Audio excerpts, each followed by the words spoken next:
എനിക്ക് തോന്നുന്നു ഈ IPL ഫ്രാഞ്ചൈസികളിൽ ഏറ്റവും ചെറ്റത്തരം കാണിക്കുന്നതും ഏറ്റവും വൃത്തികെട്ടവരുമായ ഒരു ടീം, ഒരു ഫ്രാഞ്ചൈസി എന്ന് പറഞ്ഞു കഴിഞ്ഞാൽ LSG ആണ്, ലക്നൗ സൂപ്പർ ജയൻസ് ആണ്. അവരുടെ കളിക്കാരെ ട്രീറ്റ് ചെയ്യുന്നത് ഒരു അടിമകളെ പോലെയായിട്ടാണ് എനിക്ക് പലപ്പോഴും. കോടികളൊക്കെ മുടക്കിയിട്ടാണ് ഒരു ആൾക്കാർ പറഞ്ഞത്. ഇപ്പോൾ ഋഷഭത്തിന് കഴിഞ്ഞ വർഷം വാങ്ങിയത് 27 കോടിയൊക്കെയാണ്. പക്ഷേ എന്തൊക്കെയോ മാനസിക സമ്മർദ്ദം കാരണം അതേ ഒരു കളി പോലും തുടങ്ങാൻ സാധിച്ചില്ല, നമ്മൾ കണ്ടതുമാണ്. എന്നാൽ IPL നേരെ ടെസ്റ്റിലേക്ക് ഇറങ്ങിയപ്പോഴത്തേക്കും ഇന്ന് ഫോമിൽ കളിക്കുന്നത് കണ്ടു. ഈ പന്ത് തന്നെയാണോ അത് കളിച്ചത് അത്ഭുതപ്പെട്ടുപോയി.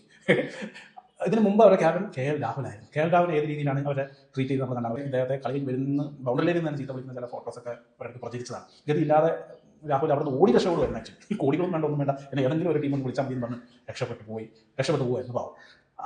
ആ ഒരു വൈരാഗ്യം അവരിങ്ങനെ സൂക്ഷിക്കുന്നുണ്ട് എന്നാണ് ഇപ്പോഴും മനസ്സിലാക്കാൻ കഴിയുന്നത്. കാരണം ഇന്ത്യ ഇംഗ്ലണ്ട് ടെസ്റ്റ് സീരീസ് 2-2 അവസാനിച്ചപ്പോൾ ഇന്ത്യൻ ടീമിന് ആശംസകൾ പകർന്ന് LSG അവരുടെ ഒരു ഫോട്ടോ, യുഗങ്ങൾക്ക് വേണ്ടിയുള്ള ഫോട്ടോ എന്നൊക്കെ പറഞ്ഞിട്ടാണ് പങ്കുവച്ചു.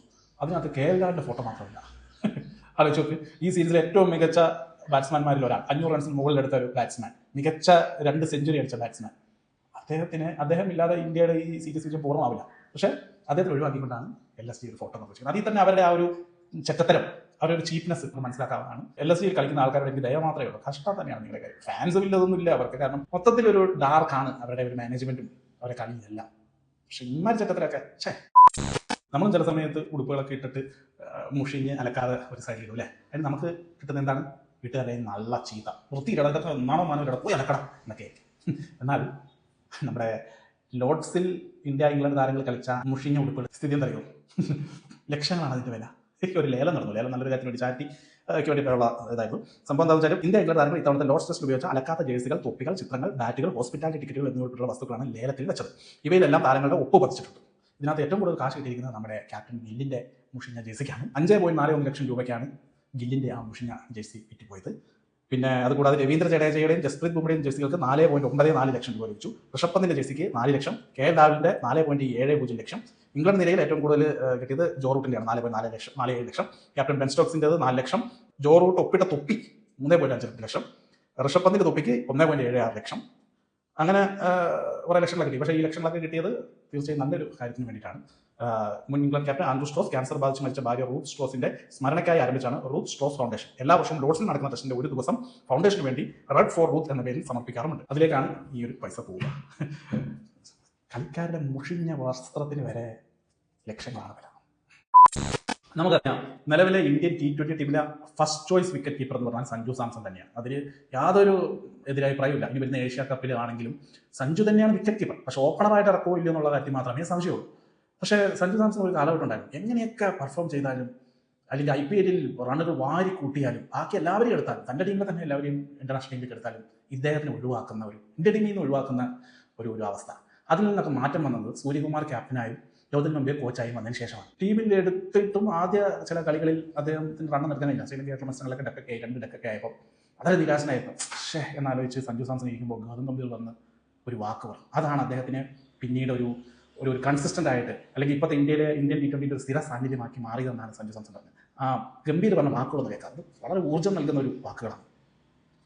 നിങ്ങൾ 21 തവണ 0-ന് പുറത്തായാൽ മാത്രമേ നിങ്ങളെ പുറത്താക്കുള്ളൂ. അതായത് 2 കളി ഡക്കായല്ലോ സഞ്ജു, സാരില്ല, ഇനിയും കളികളുണ്ട്.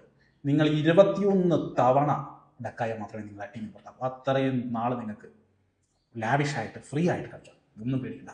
അത് സഞ്ജുവിന് കൊടുത്ത ഊർജ്ജം ചെറുതൊന്നുമല്ല. പിന്നീട് നമ്മൾ കണ്ടത് മറ്റൊരു സഞ്ജുവിനെയാണ്. 3 സെഞ്ചുറികളാണ് പിന്നീട് അദ്ദേഹം T20 അടിച്ചു കൂട്ടിയത്. അപ്പോൾ ചില വാക്കുകൾ, ചില ഒരു സപ്പോർട്ട് നമ്മുടെ ജീവിതം തന്നെ മാറ്റിമറിക്കും എന്നുള്ളതിന് ഏറ്റവും വലിയ ഉദാഹരണമാണ് ഗൗതം ഗംഭീറും സൂര്യകുമാർ യാദവും സഞ്ജു സാംസണും തമ്മിലുള്ള ആ ഒരു കൂട്ടുകെട്ട്. ദയവ് ചെയ്ത് ടെസ്റ്റ് ക്രിക്കറ്റിനെ നശിപ്പിക്കരുത്. ഇപ്പോൾ ഇന്ത്യ ഇംഗ്ലണ്ട് ടെസ്റ്റ് സീരീസ് ഒക്കെ കഴിഞ്ഞപ്പോഴത്തേക്കും ആളുകൾ ടെസ്റ്റ് മാച്ചുകളിലേക്കൊക്കെ ഒന്ന് ശ്രദ്ധ കേന്ദ്രീകരിച്ച് തുടങ്ങി. ആളുകൾ വരാൻ തുടങ്ങി. TV ബ്രോഡ്കാസ്റ്റിങ്ങിനാണെങ്കിൽ വലിയ റേറ്റിംഗും കാര്യങ്ങളൊക്കെ വരാൻ തുടങ്ങി. കാരണം ത്രില്ലിംഗ് മാച്ചുകൾ കട്ടക്കി അങ്ങോട്ടും ഇങ്ങോട്ട്. ഒരു ദിവസം കഴിയുമ്പോൾ A ടീമാണ് മുമ്പിലെങ്കിൽ അടുത്ത ദിവസം B ടീം മുന്നേറും. അങ്ങനെ സെഷൻ വൈസ് വളരെ ത്രില്ലിംഗ് ആയിട്ട് മാച്ചുകൾ നടന്നുകൊണ്ടിരിക്കുന്ന ഒരു സമയമാണ്. ഇനി ഇംഗ്ലണ്ട് ഓസ്ട്രേലിയ ആഷസ് പരമ്പര വരുന്നു, സൗത്ത് ആഫ്രിക്കയുടെ മാച്ചുകൾ, ന്യൂസിലാൻഡിൻ്റെ മാച്ചൊക്കെ വരാൻ പോകുന്നു, ത്രില്ലിംഗ് മാച്ചുകൾ വരാൻ പോകുന്നു. അതിൻ്റെ ഇടയ്ക്ക് ഇതുപോലത്തെ സീരീസുകൾ നടത്തി അല്ലെങ്കിൽ ടെസ്റ്റുകൾ നടത്തി ആ ഒരു വില കളയരുത്. അതായത് ന്യൂസിലാൻഡും സിംബാബ്വേയും തമ്മിലുള്ള ഒരു ടെസ്റ്റ് സീരീസ്, സിംബാബ്വേയിൽ തൊട്ട് മുമ്പുള്ള ടെസ്റ്റ് സീരീസ് സൗത്ത് ആഫ്രിക്ക ആയിട്ടായിരുന്നു. നിങ്ങൾക്കറിയാലോ, എല്ലാം 2 ദിവസം കൊണ്ട് അല്ലെങ്കിൽ 2.5 ദിവസം കൊണ്ട് മാച്ചുകൾ തീരുമായിരുന്നു. പിന്നെ റെക്കോർഡുകൾ ഇങ്ങനെ വരികയായിരുന്നു. സൗത്ത് ആഫ്രിക്കൻ ക്യാപ്റ്റൻ മുൾഡർ തന്നെ 369 റൺസ് എടുത്ത് ഡിക്ലെയർ ചെയ്തു. അദ്ദേഹത്തിന് ഒരു 10 മിനിറ്റ് ബാറ്റ് ചെയ്തായിരുന്നെങ്കിൽ ലാറേൻ റെക്കോർഡ് താരമാണ്. അദ്ദേഹം പറഞ്ഞു വേണ്ട, അദ്ദേഹം ലെജൻഡായി തന്നെ വന്നോട്ടെ. പിന്നെ സിംബാബ്വേനോട് കളിച്ച് 4 അടിക്കേണ്ടെന്നുള്ള ചിന്ത കൊണ്ടൊക്കെ ആയിരിക്കാം. കാരണം വളരെ ഈസി ആയിട്ടാണ് ആളുകൾ റൺ നേടുന്നത്, ഈസി ആയിട്ടാണ് വിക്കറ്റുകൾ നേടുന്നത് എതിർ ടീമുകൾ. ഇപ്പോൾ ന്യൂസിലാൻഡുമായിട്ടാണ് അവർ ടെസ്റ്റ് പരമ്പര നടത്തുന്നത്. അതിനകത്ത് നിങ്ങൾ ആലോചിച്ചത് 3-ാം ദിവസം കളി അവസാനിച്ചു. ന്യൂസിലാൻഡ് ജയിച്ച എത്ര റൺ അറിയാം? ഒരു ഇന്നിംഗ്സിനും 359 റൺസിനും. ന്യൂസിലാൻഡ് ഒരേ പ്രാവശ്യം ബാറ്റ് ചെയ്തത്. ആ ഇന്നിംഗ്സിൽ 3 വിക്കറ്റിന് 601 നിലയിൽ അവർ ഡിക്ലെയർ ചെയ്തത്. ചരിത്രത്തിൽ ആദ്യമായിട്ട് ഒരു ടീമിലെ 3 പേരും 150 മേലെ റൺ എടുത്തതും. അങ്ങനത്തെ പല റെക്കോർഡുകൾ കിട്ടുന്നത്. അങ്ങനെ റെക്കോർഡിന് വേണ്ടി മാത്രം കുറേ ടെസ്റ്റ് പരമ്പരകൾ നടത്തി ടെസ്റ്റ് മാച്ചിന്റെ സൗന്ദര്യം നശിപ്പിക്കരുതെന്ന് മാത്രമാണ് നമുക്ക് പറയാം. സിംബാബ്വെയൊക്കെ കളിച്ചോട്ടെ, അതിന് ഓൾറെഡി ICC ചെറിയ രീതിയിൽ ആലോചിക്കുന്നുണ്ട് 2 ടയറായിട്ട്. അതായത് ശക്തമായ ടീമുകൾ തമ്മിലും അല്ലാത്ത ടീമുകൾ തമ്മിൽ. സിംബാബ്വെ ഇപ്പോഴത്തെ വെസ്റ്റ് ഇൻഡീസിനോട് വേണമെങ്കിൽ കളിക്കാം. വെസ്റ്റ് ഇൻഡീസ് കുറച്ച് അബദ്ധമാണല്ലോ. അല്ലെങ്കിൽ അയർലൻഡ്, അഫ്ഗാനിസ്ഥാൻ അങ്ങനത്തെ ടീമുകൾ ഒരു നിലയിൽ കളിക്കട്ടെ. ബാക്കി ശക്തമായ ടീമുകൾ അവർ തമ്മിൽ മാറ്റിവെക്കട്ടെ. അല്ലെങ്കിൽ ആ ഒരു ആനയും ഉറുമ്പും തമ്മിൽ മത്സരിച്ചിട്ട് എന്തെങ്കിലും കാര്യമുണ്ടോ? ആനയും തമ്മിൽ മത്സരിക്കും, അല്ലെങ്കിൽ ആനയും കടുവയെങ്കിലും തമ്മിൽ മത്സരിക്കും. നമ്മുടെ ക്രിസ് വോക്സ് അവസാന ടെസ്റ്റിൽ അവസാന ബാറ്റ്സ്മാനായിട്ട് ആ പവലിൽ നിന്ന് ഇറങ്ങി വരുന്ന സീൻ ഇപ്പോഴും നമ്മുടെ മനസ്സിലുണ്ടല്ലേ.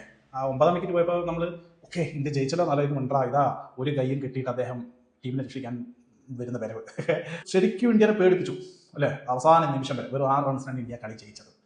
ക്രിസ് വോക്സിൻ്റെ ആ വീരോചിതമായ കളിയോടുള്ള ഒരു സ്പോർട്സ്മാൻ സ്പിരിറ്റ് എല്ലാവരും വാഴ്ത്തിപ്പാടി. അദ്ദേഹം അത് തന്നെ തുടരുകയാണ് ഇപ്പോഴും. കാരണം ശരിക്കും അത്യാവശ്യം നല്ല ഗുരുതരമായ പരിക്കാണ് അദ്ദേഹത്തിന് തോളലിനെ പറ്റിയിരിക്കുന്നത്. പക്ഷേ അദ്ദേഹം ശസ്ത്രക്രിയ ചെയ്യാൻ താല്പര്യപ്പെടുന്നില്ല. ശസ്ത്രക്രിയ ചെയ്താൽ മിനിമം 4 മാസമെങ്കിലും പൂർണ്ണ റെസ്റ്റ് വേണ്ടി വരും. അതല്ലാതെ 8 ആഴ്ചത്തെ റീഹാബിലിറ്റേഷനിലൂടെ പരിക്കിൽ നിന്ന് മുക്തരാകാൻ സാധിക്കുമെന്നാണ് വോക്സ് പ്രതീക്ഷിക്കുന്നത്. എന്തിനാണെന്ന് വെച്ചാൽ നവംബർ 21 ആഷസ് പരമ്പര ആരംഭിക്കുകയാണ്. അതിൽ കളിക്കാൻ വേണ്ടിയിട്ട് ശസ്ത്രക്രിയ ചെയ്താൽ ആ പരമ്പര അദ്ദേഹം നഷ്ടമാവും. അതുകൊണ്ട് വേദന സഹിച്ചിട്ടാണെങ്കിലും ശസ്ത്രക്രിയ ചെയ്യാതെ മറ്റൊരു മാർഗത്തിലൂടെ അദ്ദേഹം ശ്രമിക്കണം. അതായത് കളിയോടുള്ള ഒരു ആത്മാർത്ഥത നമ്മൾ ആലോചിക്കുമ്പോൾ വർക്കിലോട് പരിക്ക് എന്നൊക്കെ പറഞ്ഞിട്ട് മാറി നിൽക്കുന്ന ചിലരെ ഞാൻ ഓർത്ത് പോവുകയാണ്. വിഷമം തോന്നുകയാണ്. അത് ആ കളിക്കാരെ തന്നെ വിടേണ്ട കാര്യമില്ല, അവരങ്ങനെ ആക്കിയെടുത്തതാണ് പല ആളുകളും കൂടി. എന്താ അല്ലേ കമ്മിറ്റ്മെൻറ്റിൻ്റെ വ്യത്യാസം. നമ്മുടെ മൊബൈൽ നമ്പറിലേക്കും റോങ് നമ്പേഴ്സൊക്കെ വരാറുണ്ട്. ഇന്നയാളാണോ മറ്റേ ആളാണോ മറിച്ച ആളാണെന്നൊക്കെ ചോദിച്ചിട്ട് ഏതെങ്കിലും കമ്പനികളിൽ നിന്നോ അല്ലെങ്കിൽ അങ്ങനെ ഏതെങ്കിലും ആൾക്കാർ. അപ്പോൾ നമ്മൾ റോങ് നമ്പർ നിങ്ങൾ നമ്പർ നോക്കിയിട്ട് വിളിക്കും, അപ്പം ഫോൺ വെക്ക് ചെയ്യും. എന്നാൽ ഛത്തീസ്ഗഡിലെ മനീഷിൻ്റെ മൊബൈൽ നമ്പറിലേക്ക് ചില കോളുകൾ വരുന്നുണ്ട് റോങ് നമ്പറായിട്ട്. ഈ മനീഷ് ജൂൺ 22 ഒരു ജിയോ സിം പുതിയതായിട്ട് എടുത്തു. അതെടുത്ത് വാട്സാപ്പിലൊക്കെ രജിസ്റ്റർ ചെയ്തപ്പോൾ പ്രൊഫൈൽ പിക്ചർ നമ്മുടെ RCB ക്യാപ്റ്റൻ രജിത് പട്ടിലാണോ. എന്താ അപ്പോൾ അറിയാതെ എന്തെങ്കിലും ആയിട്ടായിരിക്കും ഓർത്തിട്ട് വലിയ കാര്യമാക്കില്ല. പക്ഷെ പിന്നീട് കഥ മാറി, കളി മാറി, ഓരോരോ കോളുകൾ വരാൻ തുടങ്ങി. ഹലോ രജിത് പട്ടിലാറല്ലേ, ഇത് വിരാട് കോഹ്ലിയാണ്. ഒന്ന് ഞെട്ടി, ആരുടെ പറ്റിക്കാനായിട്ട് മനുഷ്യ കാര്യമാക്കില്ല. പിന്നെ അടുത്ത ദിവസം ഹലോ രജിത് പട്ടിലാ ABD വില്ലേഴ്സാണ്. ഇങ്ങനെയുള്ള കോളുകൾ വരാൻ തുടങ്ങി. എന്തോന്നാണ് ഇത്, മനുഷ്യന് സ്വൈര്യല്ലേ? ABD വില്ലേഴ്സ്, വിരാട് കോഹ്ലി, ഒന്ന് പോയിക്കണം, ആരാണ് ഇതൊക്കെ ഇങ്ങനെ പറ്റിക്കാരെന്ന് ആലോചിച്ചപ്പോൾ കളിച്ചോണ്ടിരിക്കുക. അങ്ങനെ പിന്നെയും പല ക്രിക്കറ്റുമായി ബന്ധപ്പെട്ട ആളുകൾ വിളിക്കാൻ തുടങ്ങി. ഇപ്പോൾ ഇവർ പറഞ്ഞു അതെ ഞാൻ MS ധോണിയാണ്, തിരിച്ചങ്ങോട്ടേക്ക്. അങ്ങനെ കുറച്ച് ആളുകൾ കഴിഞ്ഞപ്പോൾ ഒരു കോൾ, ഹലോ മനീഷ് ഇത് രജിത് പട്ടിലാർ. അപ്പോൾ മനീഷ് പറഞ്ഞു ഇത് MS ധോണിയാണ്.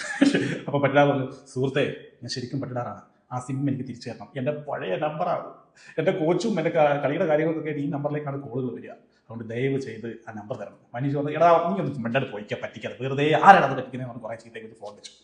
10 മിനിറ്റ് കഴിഞ്ഞില്ല, പോലീസ് വന്നിട്ട് മനീഷ് ഇത് പട്ടിലാറിൻ്റെ നമ്പറാണ്, 90 ദിവസമായിട്ട് ഉപയോഗിക്കാത്തതുകൊണ്ട് ടെലികോം കമ്പനി നിങ്ങൾക്ക് തന്നതാണ്, പ്ലീസ് ദയവ് ചെയ്ത് കൊടുക്കണം.